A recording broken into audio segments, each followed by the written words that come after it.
नमस्ते नमस्कार जय हिंद साथियों, आप सभी का स्वागत है आपके अपने चैनल ज्ञानी बाबा में। मैं दुर्गेश सर आप लोगों के लिए लेकर आ गया हूँ बहुत ही महत्वपूर्ण प्रश्न।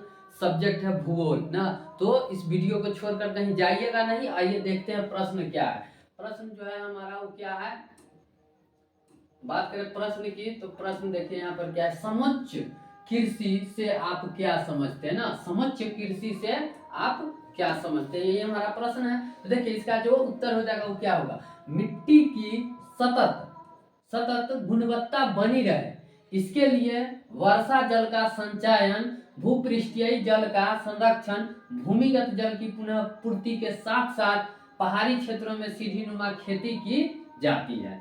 ठीक है, खेती की जाती है। कहने का मतलब क्या हुआ कि मिट्टी की जो सतत मतलब लगातार उसकी गुणवत्ता, गुणवत्ता मतलब अच्छे क्वालिटी की बनी रहे ना, इसके लिए वर्षा का जल ना, वर्षा का जल का संचयन मतलब एकत्रित किया जाना चाहिए, भूपृष्ठीय जल का संरक्षण मतलब जल का बचाव, भूमिगत जल की पुनः पूर्ति के साथ साथ पहाड़ी क्षेत्रों में कैसी खेती, तो सीढ़ी नुमा खेती की जाती है, जिसे समुच्च कृषि कहते हैं ना, उसे ही समुच्च कृषि कहते हैं।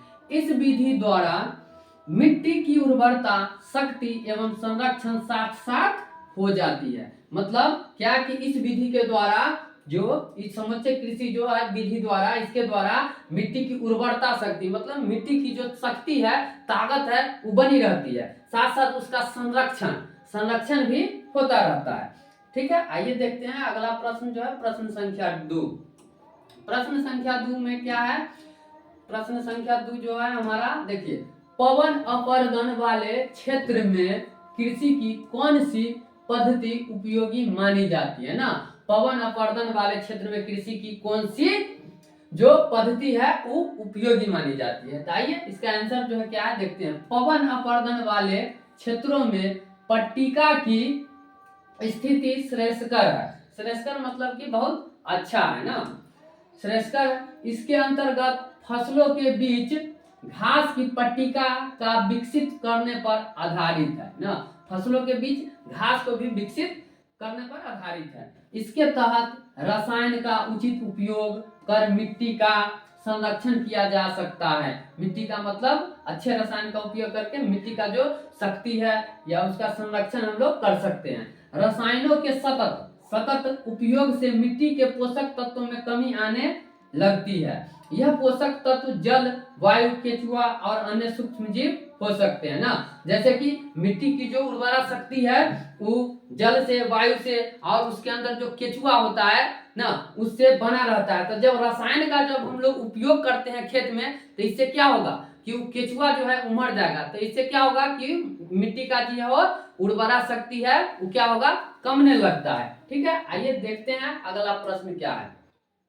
अगला प्रश्न है हमारा कि भारत के किन भागों में नदी डेल्टा का विकास हुआ है, यहाँ की मृदा की क्या विशेषता है ना, भारत के किन भागों में नदी डेल्टा का विकास हुआ है और यहाँ जो है यहाँ की मृदा की क्या विशेषता है। भारत नदियों का देश है। भारत किसका देश है, तो भारत नदियों का देश है ना, फलस्वरूप विभिन्न भागों में नदी डेल्टा का विकास हुआ है। मतलब कि भारत जो है नदियों का देश है, इसके फलस्वरूप क्या हुआ, विभिन्न भागों में नदी डेल्टा का विकास हुआ है ना। उसमें मुख्यतः उत्तर भारत का मैदानी क्षेत्र, पूर्वी तटीय मैदानी एवं दक्षिण भारत के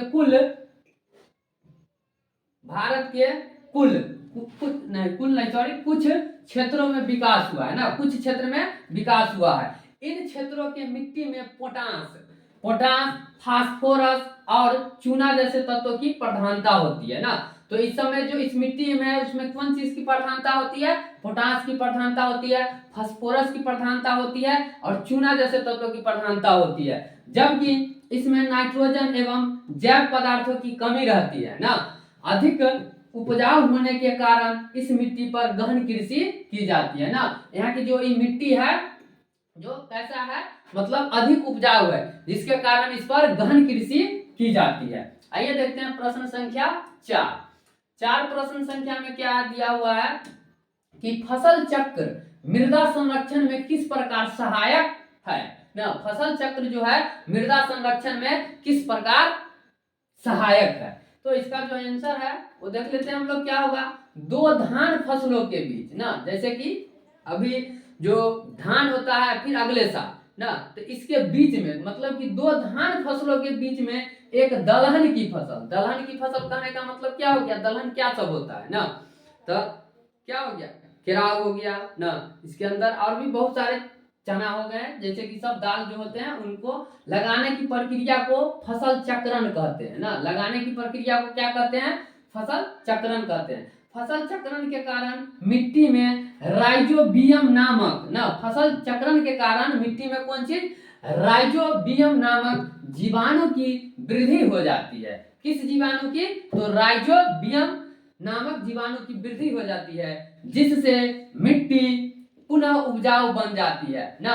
राइजोबियम नामक जो जीवाणु है इसका वृद्धि हो जाने के कारण क्या होता है कि मिट्टी जो है वो पुनः मतलब कि फिर दोबारा से उपजाऊ हो जाता है। इस विधि के द्वारा समय के बचत के साथ साथ एक ही बार में कई तरह के फसल उत्पादित हो जाते हैं।